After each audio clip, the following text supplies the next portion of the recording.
इराणने अमेरिकेचे आखाती देशांमधले एअर बेसेस टार्गेट केले. इराणने आखाती देशांमधले पोर्ट्स टार्गेट केले. त्यानंतर आता इराणने गुगल, ॲमेझॉन, एनव्हिडिया अशा टेक कंपन्यांना आपलं टार्गेट म्हणून घोषित केलंय. टेक कंपन्यांचा युद्धाशी काय संबंध असं वाटण्याचे दिवस आता अर्थातच नाहीत. इराणने दावा केला की एनव्हिडियाच्या चिप्सचा वापर अमेरिका आपल्या ड्रोन आणि मिसाईल्समध्ये करते. या चिप्स मिसाईल्स आणि ड्रोन्सला ऑटोनॉमस नेव्हिगेशनमध्ये मदत करतात. सगळी मिसाईल गायडन्स सिस्टीम या चिप्सवर रन होते. पण हे झालं अमेरिकेचं. इराण सुद्धा हल्ले करते. त्यातही आपला राखीव स्टॉक बाहेर काढून त्यांनी अमेरिका इस्रायलला जेरीस आणले. पण जर अमेरिकन टेक कंपन्यांची मदत अमेरिकेला होत असेल तर इराणला कुणाची मदत मिळते? अमेरिकन जीपीएस न वापरणाऱ्या इराणचे मिसाईल्स अचूक हल्ले कसे करतायत? उत्तर आहे चीन आणि चीनची बेडू सिस्टीम. ही सिस्टीम इराणसाठी फायद्याची कशी ठरत आहे? चीनच्या जोरावर इराणी मिसाईल्स राडा कसा घालतायत पाहूयात या व्हिडिओमधून. नमस्कार, मी चिन्मय आणि तुम्ही पाहताय बोलभिडू. अयातुल्ला अली खामेनी यांचं पॅलेस इराणच्या सगळ्यात सुरक्षित आणि महत्त्वाच्या पाश्चर स्ट्रीटवरचं ठिकाण. युद्धाच्या पहिल्याच दिवशी इस्रायल अमेरिकेनं हे पॅलेस उडवलं. इतकी अचूकता त्यांच्या मिसाईल्समध्ये होती. पण त्यानंतर लागलीच इराणने आखाती देशांमध्ये असलेले अमेरिकन बेसेस टार्गेट केले, ते सुद्धा अचूक. ट्रम्प यांनी इराणवर त्यांच्या हल्ल्यात अचूकता नाही अशी टीका केली खरी, पण इराणने ही अचूकता वाढवत नेली आणि त्यामुळे शक्यता चर्चेत आली इराण चीनच्या बेडू सिस्टीमची मदत घेत असल्याची. ग्लोबल पोझिशनिंग सिस्टीम अर्थात जीपीएस ही अमेरिकन सिस्टीम. चीनने या सिस्टीमची स्पर्धा म्हणून आपली स्वतःची जीपीएस सिस्टीम उभी केली. ही बेडू नेव्हिगेशन सॅटेलाइट सिस्टीम चीनने पूर्णपणे आपली टेक्नॉलॉजी वापरून उभारली. चीनचे सॅटेलाइट नेव्हिगेशन नेटवर्क जगभरातलं पोझिशनिंग, नेव्हिगेशन आणि टायमिंग सर्व्हिसेस प्रोव्हाइड करतं. जीपीएस प्रमाणेच बेडू सुद्धा ग्लोबल सर्व्हिस आहे, जिच्या लेटेस्ट जनरेशनचं लॉन्चिंग स्वतः शी जिनपिंग यांनी चीनची राजधानी बीजिंगमध्ये केलं होतं. आता हे लॉन्चिंग 2020 मध्ये झालं असलं तरी चीन याची तयारी 1990च्या दशकापासूनच करत होता. 1996 मध्ये चीनने तैवानच्या आजूबाजूला समुद्रात मिसाईल्सची चाचणी केली. त्यानंतर तैवानच्या सामुद्रधुनीत तणावाचं वातावरण निर्माण झालं. अमेरिकेने तैवानची बाजू घेतली. त्यावेळी हा तणाव जर आणखी वाढला तर अमेरिका जीपीएसचा ॲक्सेस बंद करेल अशी भीती चीनला होती आणि तेव्हा चीनने स्वतःची सॅटेलाइट नेव्हिगेशन सिस्टीम उभारायचं ठरवलं. पुढच्या फक्त 4 वर्षात चीनने स्वतःची सॅटेलाइट नेव्हिगेशन सिस्टीम उभी केली. 2000 साली बेडूच्या फर्स्ट जनरेशनचा लिमिटेड ॲक्सेस चीनला मिळायला लागला. यात फक्त चीनमधल्या ठिकाणांचं नेव्हिगेशन केलं जायचं. त्यानंतर 2012 सालापर्यंत चीनने एशिया आणि पॅसिफिक रिजन कव्हर केलं. ही बेडूची सेकंड जनरेशन सिस्टीम. तर 2020 मध्ये चीनने बेडूची थर्ड जनरेशन लॉन्च केली, जी ग्लोबल सर्व्हिस पुरवते. त्याला BDS-3 असं ओळखलं जातं. इतर नेव्हिगेशन सिस्टीम प्रमाणेच बेडू अवकाशातल्या सॅटेलाइट सिस्टीम मधून जमिनीवरच्या रिसिव्हर्सला सिग्नल ट्रान्समिट करतं. एखाद्या सॅटेलाइट कडून सिग्नल यायला जो वेळ लागतो त्यावरून रिसिव्हर एक्झॅक्ट जिओग्राफिक पोझिशन सांगू शकतो. बरं, चीनला हे सगळं अचूकतेने जमतं कारण त्यांचे 48 ऑपरेशनल सॅटेलाइट या बेडू सिस्टीम मध्ये ऍक्टिव्ह आहेत. यातले 15 बेडू 2 सॅटेलाइट्स हे चीनच्या रिजनल सिस्टीमसाठी काम करतात. तर उरलेले 33 बेडू 3 सॅटेलाइट्स हे ग्लोबल सिस्टीमचा भाग आहेत.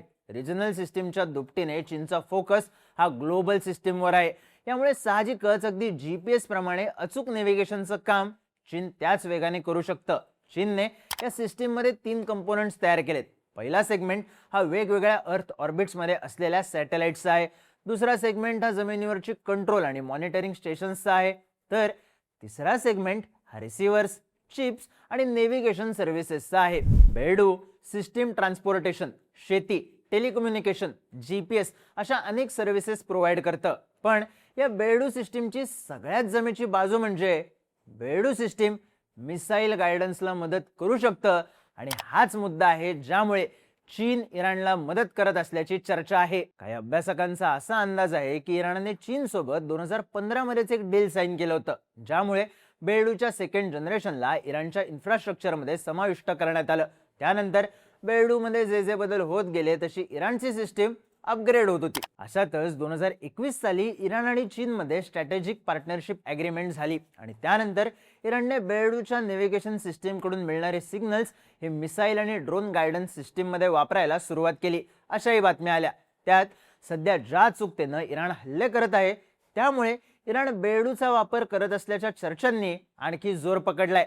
मागच्या वर्षी जून महिन्यात इराण इस्रायलमध्ये संघर्ष झाला होता, तेव्हा इराणला पिछाहाट सहन करावी लागली, कारण त्यांच्या GPS सिग्नलमध्ये अडथळे आले होते। यावेळी पहिल्याच दिवशी इराणला अमेरिका आणि इस्रायलने मोठा दणका दिला। त्यानंतर इराण चीनच्या बेडू सोबतच रशियाच्या ग्लोनास आणि युरोपच्या गॅलिलिओ सिस्टीमचा सुद्धा वापर मिसाईल्सची अचूकता वाढवण्यासाठी करत असल्याचं बोललं जाते। त्यात इराणकडून अधिकृतपणे आपण कोणती मिसाईल गायडन्स सिस्टीम वापरत आहोत याबद्दल थेट उत्तर दिलं जात नसलं तरी जगात उपलब्ध असलेल्या सगळ्या टेक्नॉलॉजीज आम्ही वापरत आहोत असं म्हणत इराणने गुड वाढवला आहे। त्यामुळेच इराणने आपली ताकद उघड केलेली नाही, पण त्यांच्या मिसाईल्सला कुणाची मदत मिळते या प्रश्नाचं उत्तर सध्या तरी समोर येतंय, ते म्हणजे चीन। पण इराणने चीनची सिस्टीम वापरली तर फरक काय पडतो? जसं अमेरिका त्यांच्याकडे असलेल्या सिस्टीम्स वापरते, टेक कंपन्यांची मदत घेते, तसंच इराणलाही कुणाची तरी मदत लागणार आहेच की। पण हा विषय फक्त मदतीपुरता लिमिटेड राहणार नाही, कारण आतापर्यंत अमेरिकेची GPS हीच system missile guidance system, drone navigation system मध्ये वापरली जात होती। पण जर चीन आणि रशियाच्या सिस्टीम्स या ताकदीने पुढे येत असतील आणि त्या अमेरिकेच्या इंटरसेप्टरला शह देत असतील तर अमेरिकेच्या हातून ताकद निसटू शकते। त्यांचं या क्षेत्रातलं वर्चस्व संपुष्टात येऊ शकतं, कारण लॉंग रेंज मिसाईल्स आणि ड्रोनला इंटरसेप्टर्स डावलून पुढे जायला लागणारी सिस्टीम एकट्या अमेरिकेकडेच राहिलेली नाही, उलट अमेरिकेला तितक्याच स्ट्रॉंगली उत्तर देणारी सिस्टीम अमेरिकेच्याच विरोधात वापरली जाते। त्यातही बेडूची खासियत म्हणजे ते अमेरिकेच्या स्ट्रॅटेजीजना भेदू शकतं। अमेरिका अनेकदा चुकीचे कोऑर्डिनेट्स देऊन GPS सिग्नल बॅन करते किंवा फसवे सिग्नल देते। GPS सिस्टीमचा कंट्रोल आपल्या हातात असल्यानं अमेरिकेला हे शक्य होतं, पण बेडू मधले ताकदवान सिग्नल्स इराणी मिसाईल्सना अमेरिकेचे स्पूफ सिग्नल्स भेदायला मदत करतात। त्यामुळेच सध्या इराणची लॉंग रेंज मिसाईल्स इस्रायलची Iron Dome system, S-400 system, अमेरिकेची थाड सिस्टीम भेदून इस्रायलमध्ये आणि अमेरिकेच्या बेसिसवरती अचूकपणे टार्गेट करत आहेत। जो देश पहिल्याच दिवशी शरण येईल असं बोललं जात होतं, तो देश 13 दिवस झाले तरी कडवी फाईट देतोय। आणि ज्या टेक्नॉलॉजीमुळे अमेरिका वरचढ ठरत होती तशाच टेक्नॉलॉजीच्या जोरावर इराण अमेरिकेला चॅलेंज देत आहे। आणि हीच गोष्ट उत्तर आहे या सगळ्या चीन आणि रशिया कुठे आहेत या प्रश्नाचं, कारण बेडूमुळे चीन फक्त इराणची मदत करत नाहीये, तर हा थेट अमेरिकेला इशारा आहे। तुम्हाला काय वाटतं?